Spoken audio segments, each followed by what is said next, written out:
Ma'asyiral muslimin yang dimuliakan Allah Subhanahu wa taala. Kita tahu bahwa putra dan putri Nabi Shallallahu alaihi wasallam itu berjumlah 7 orang. 3 laki-laki dan 4 wanita. Dan kita tahu bahwa istri-istri Nabi Shallallahu alaihi wasallam jumlahnya 11 istri. Tetapi yang memberikan keturunan kepada Nabi Shallallahu alaihi wasallam hanya dari 2 wanita mulia. Pertama Khadijah bintu Khuwailid dan yang kedua Maria Al-Qibtiyah radhiyallahu anha. Ma'asyiral muslimin yang dimuliakan Allah Subhanahu wa taala. Adapun dari Khadijah bintu Khuwailid lahir 4 putri dan 2 putra. Adapun dari Maria Al-Qibtiyah lahir 1 putra. Kita urut dari putra-putra Nabi sallallahu alaihi wasallam. Ketika Nabi Shallallahu alaihi wasallam menikah dengan Khadijah di usia yang cukup muda, 25 tahun. Dan Khadijah ketika itu berusia 40 tahun. Maka sebelum diangkat menjadi Nabi dan Rasul, Allah Subhanahu wa taala anugerahkan kepada Nabi Shallallahu alaihi wasallam seorang putra yang sangat dicintai Rasul. Namanya Al-Qasim. Sebab itulah maka Nabi Shallallahu alaihi wasallam dikunyah dengan anak pertamanya dengan sebutan Abul Qasim.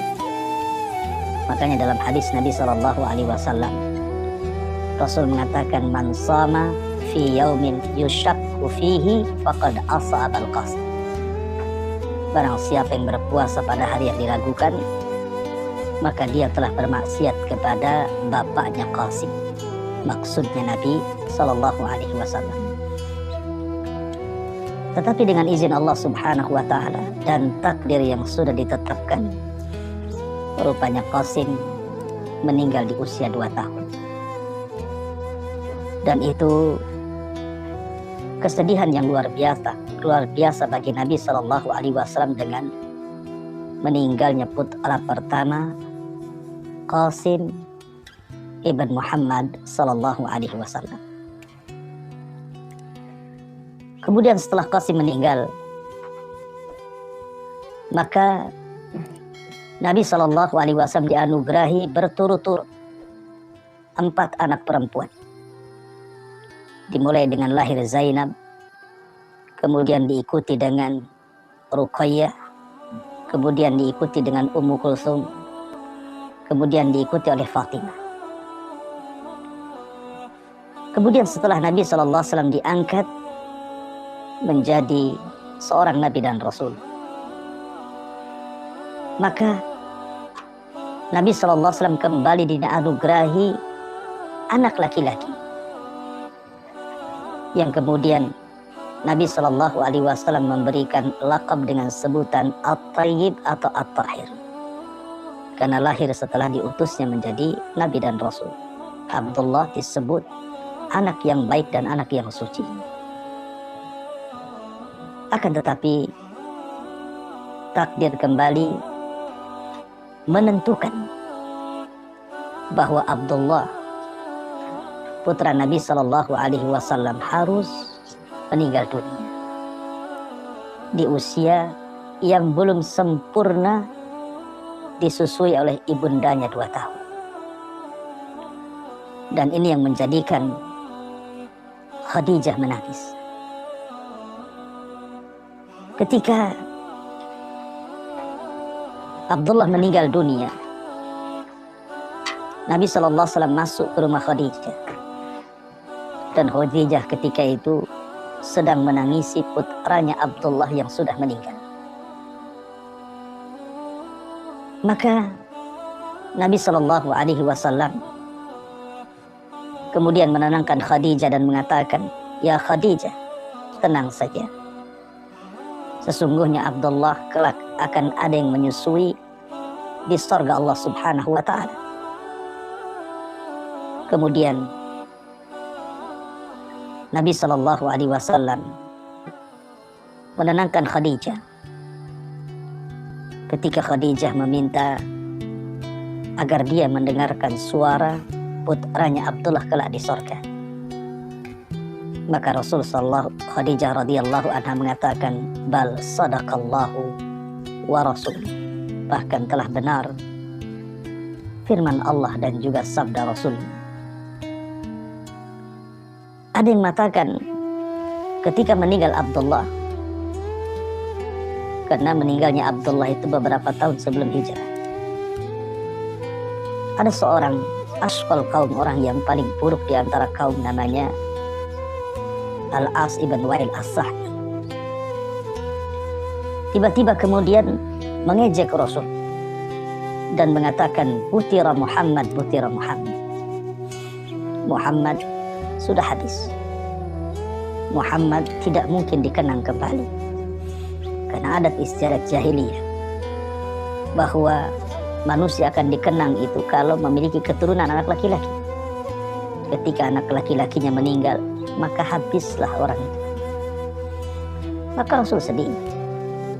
Sehingga Allah Subhanahu wa Ta'ala menghibur Rasul bahwa dia akan mendapatkan nikmat yang banyak, bahwa orang yang mencelanya, merekalah yang akan terputus, dan engkau akan senantiasa dikenang baik di dunia ataupun di akhirat. Maka Allah Subhanahu wa Ta'ala firmankan, "Inna a'tainakal kautsar fasalli li rabbika wanhar inna syani'aka huwal abtar." Sesungguhnya kami akan memberikan kepadamu ya Muhammad al-Kautsar, kenikmatan yang begitu banyak di dunia dan di akhirat. Maka salatlah untuk Rabbmu dan juga berkorbanlah.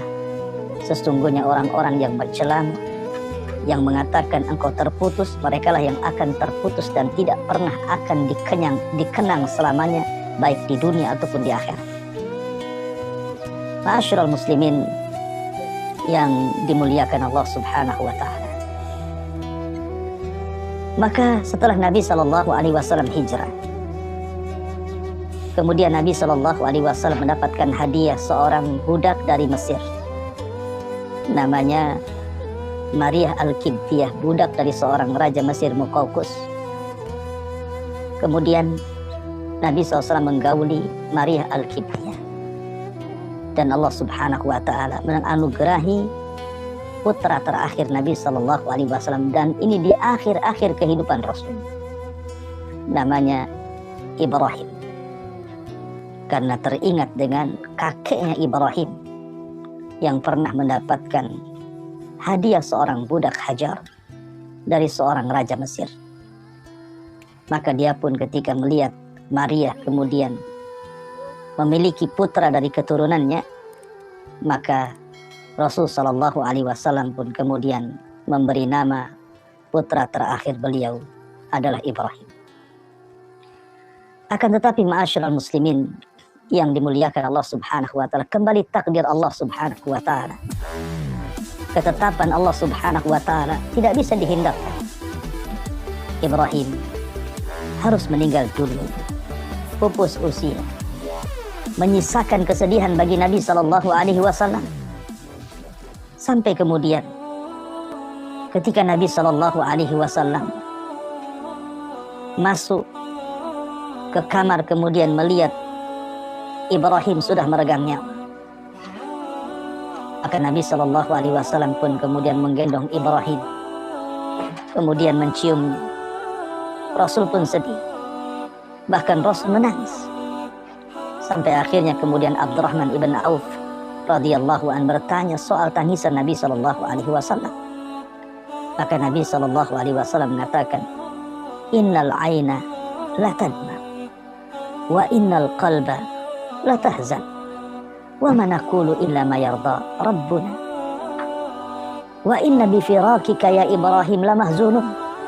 Ya Abdurrahman, mata ini bisa mencucurkan air mata, hati ini bisa bersedih.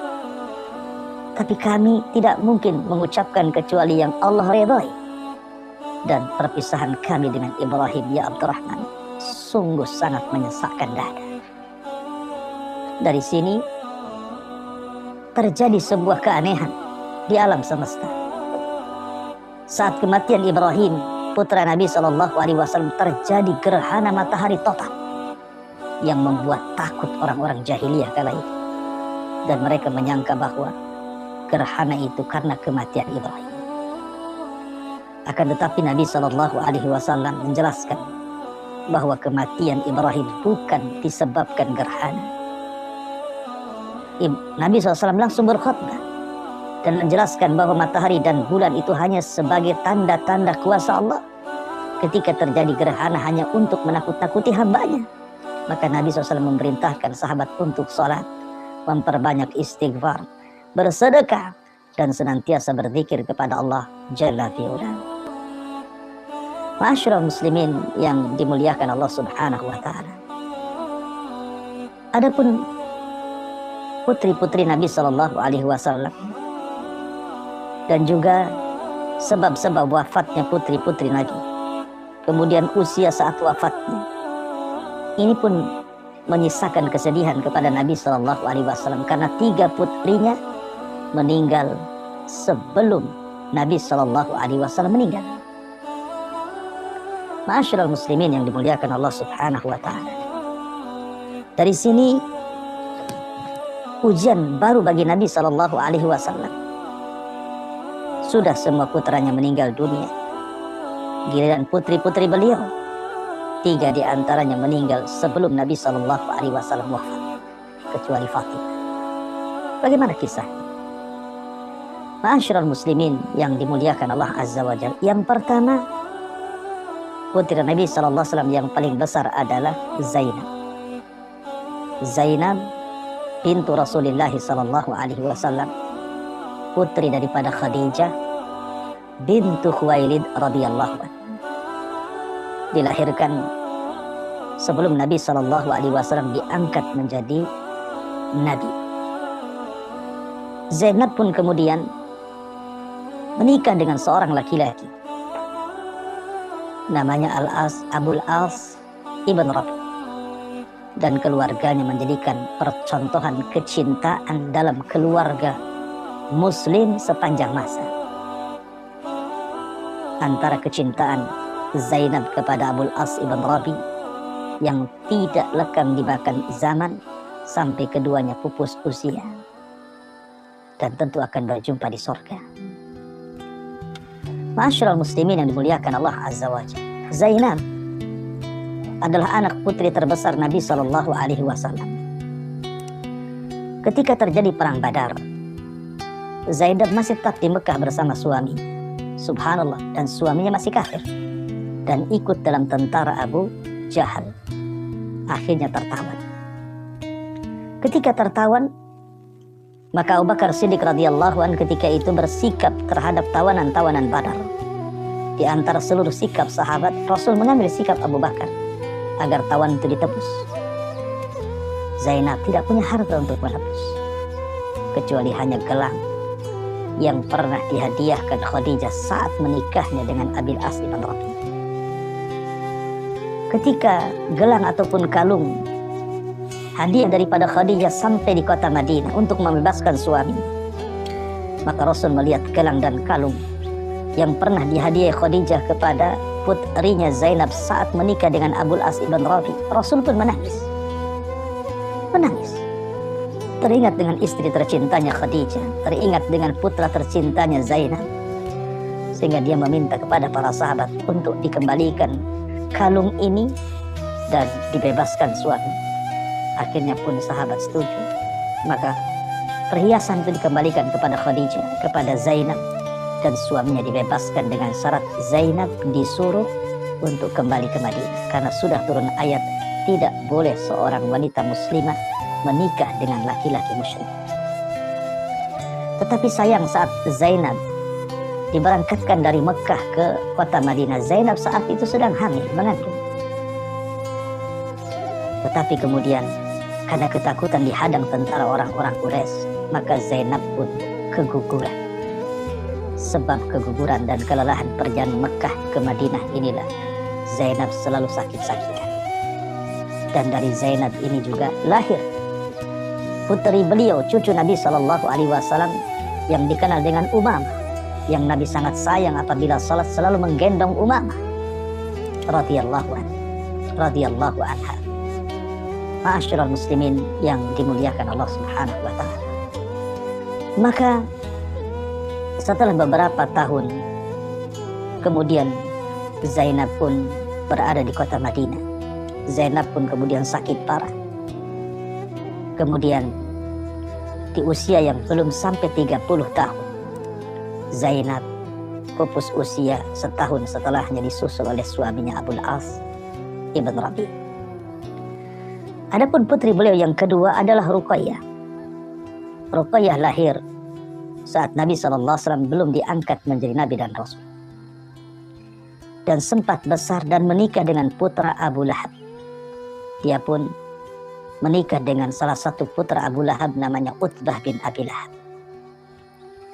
Tetapi ketika kemudian Nabi SAW diangkat menjadi Nabi dan Rasul, kemudian Utbah baru pulang dari safar ke Syam, dan dari hikmah Allah Azza wa Jal, keduanya belum bercampur suami istri. Artinya Ruqayyah masih suci, walaupun sudah terakad nikah dengan Utbah bin Abi Lahab. Maka ketika turun ayat kepada bapaknya yang merupakan permusuhan abadi dengan Rasul, tabbat yada Abi Lahab wa tab, ma aghna anhu maluhu wa ma kasab, sayasla naran dzata lahab wa imra'atuhu hammalatal hatab fi jidha hablum min masad. Turun ayat laknat kepada Abi Lahab dan istrinya Ummu Jamil Arwa bintu Harqin. Maka Abi Lahab menyuruh agar Utbah menceraikan Ruqayyah dan mengembalikan kepada mertuanya, kepada bapaknya Rasul kita Muhammad SAW. Maka selang kemudian masa idahnya berlalu, datanglah seorang sahabat mulia, sahabat yang paling dicintai orang-orang Quraisy, yang orang-orang Quraisy selalu mewanti-wanti anak-anak mereka, ahabbakar rahman ka hubbi Quraisyin li Utsman. Semoga Allah Subhanahu wa taala mencintai dirimu sebagaimana orang-orang Quraisy mencintai Utsman. Dialah Utsman ibn Affan radhiyallahu anhu. Datang kepada Rasul meminang Ruqayyah. Menikahlah Utsman dengan Ruqayyah.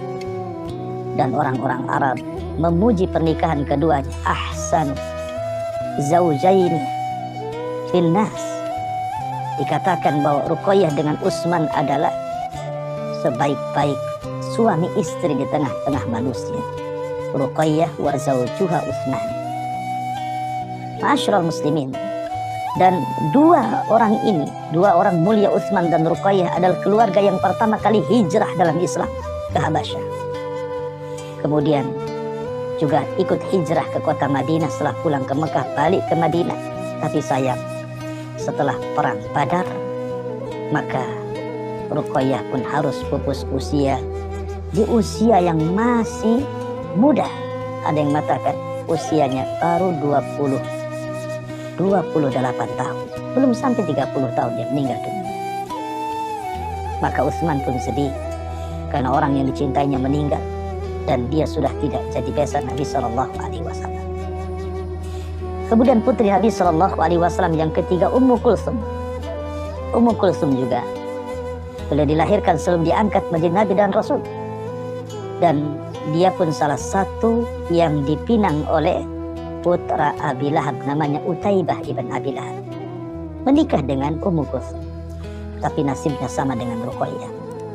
Ketika ayahnya Abu Lahab bermusuhan dengan Rasul karena dakwah, maka Abi Lahab meminta Utaibah untuk menceraikan Ummu Kulsum. Maka diceraikan Ummu Kulsum. Ketika Ruqayyah meninggal dunia, maka Nabi SAW mendapatkan wahyu dari Allah Subhanahu wa taala agar Ummu Kulsum menikah dengan Utsman. Makanya dikatakan oleh Ummu Ayyas, ma zawwajat Utsman Ummu Kulsum illa biwahyin minas sama. Tidaklah menikah Ummu Kulsum dengan Utsman kecuali karena wahyu dari langit. Kecuali karena wahyu dari langit. Tetapi sekali lagi bahwa takdir Allah harus menerpa Rasul. Ummu Kulthum pun harus meninggal dunia saat Rasul masih hidup. Bahkan saat Ummu Kulthum meninggal dunia, dijelaskan oleh Ummu Atiyah radhiyallahu anha, Nabi SAW masuk saat kami memandikan Ummu Kulthum. Kemudian Rasul mengatakan, igsilnaha thalathan au khamsan au akthar, mandikan dengan 3 cidukan, 5 cidukan atau lebih. Jika diperlukan maka menggunakan air dan pohon dan daun bidara, dan dalam basuhan yang terakhir gunakanlah dengan kafur atau sesuatu dari kafur. Maka Nabi SAW pun yang menguburkan Ummu Kulthum seraya membaca ayat minha khalaqnakum wa fiha nu'idukum wa minha nukhrijukum taratan ukhra. Sambil membaca ayat, Rasul memasukkan jasad Ummu Kulthum, dikebumikan, dikuburkan. Darinya kami ciptakan kalian, kepadanya kami kembalikan kalian, dan darinya pula kami akan keluarkan kalian. Dari sini semua putra Rasul dan 3 putri Rasul meninggal di saat Rasul masih hidup, kecuali Fatimah. Fatimah adalah salah satu putri Nabi SAW yang tetap hidup sampai Rasul wafat.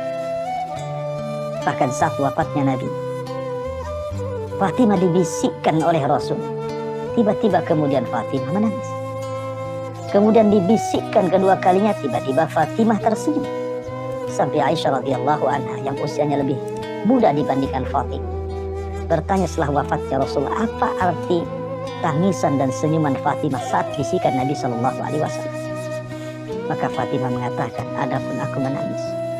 Rasul membisikkan bahwa dirinya orang yang pertama kali menyusul Rasul meninggal dunia dari keluarganya. Adapun saya tersenyum karena Rasul membisikkan bahwa aku akan menjadi pemimpin para wanita di surga. Setelah 6 bulan, dan Fatimah juga sudah menikah dengan Ali radhiyallahu anhu, maka Fatimah pun kemudian meninggal dunia. Ada yang mengatakan usianya di 39 tahun. Afwan, di 29 tahun. Artinya semua putri-putri Nabi SAW meninggal di bawah usia 30 tahun semuanya. Tidak sampai 30 tahun ke atas. Masih muda-muda. Ma'asyiral muslimin yang dimuliakan Allah Azza wa Jalla. Lalu apa hikmahnya? Kenapa putra-putra Nabi SAW harus meninggal? 3 putra Nabi SAW harus meninggal. Dimulai daripada anak pertama Qasim, kemudian anak kedua Abdullah, kemudian anak putra ketiga Ibrahim dari Maryah Al-Qibtiyah. Kata para ulama hikmah kenapa Nabi SAW tidak boleh punya anak laki-laki yang hidup. Yang pertama, karena kebiasaan seorang nabi, kalau punya anak pasti anaknya akan meneruskan kenabian. Ibrahim punya anak Ismail jadi nabi, kemudian punya anak Ishak jadi nabi. Ishak punya anak Yakub jadi nabi. Yakub punya anak Yusuf jadi nabi. Zakaria punya anak Yahya jadi nabi. Begitu kebiasaan para nabi. Nabi Daud punya anak Sulaiman jadi nabi. Kalau seandainya putra-putra Nabi SAW hidup, maka apa gunanya kalimat Khatamul Anbiya, penutup para nabi? Dan sabda Nabi SAW, la nabiyya ba'di, tidak ada nabi sepeninggal. Jadi hikmah yang pertama, bahwa meninggalnya putra-putra Nabi karena kebiasaan warisan para Nabi diwariskan putra-putranya. Dengan meninggalnya putra-putra Rasul, berarti tidak ada Nabi kecuali Nabi kita Muhammad SAW. Yang kedua, supaya tidak ada ghulu. Sebab kalau seandainya putra-putra Nabi SAW hidup, walaupun mereka tidak jadi Nabi, boleh jadi akan banyak orang yang mengkultuskan. Jangankan lagi putra-putra Nabi, kita lihat cucu Nabi Husain ibn Ali, Bagaimana orang-orang Syiah terlalu mengkultuskan sampai sebagian mereka menuhankan. Maka supaya tidak ada hulu, tidak ada ekstrim dalam memuja dan memuji dalam Islam. Sebagaimana orang-orang Nasrani tersesat karena terlampau memuji Isa, Yahudi tersesat karena terlampau memuji Uzair, maka dengan meninggalnya putra-putra Rasul, maka Islam menutup pintu al-hulu fiddin. Kemudian hikmah yang ketiga, bahwa Nabi adalah warisan semua manusia, bukan warisan putra-putranya. Nabi itu warisan kita semuanya. Makanya Rasul mengatakan, innal anbiya la nuras. Kami para nabi tidak pernah mewariskan. Yang kami wariskan semua sedekah bagi umatnya. Jadi Nabi itu warisan kita. Warisan kita semuanya. Dan Nabi hanya mewariskan kepada para ulama. Makanya al-ulama warasatul anbiya. Ulama itu pewaris para nabi. Kemudian yang keempat hikmahnya. Karena dengan tidak hidupnya putra-putra Nabi SAW, maka terjadi kekhilafahan.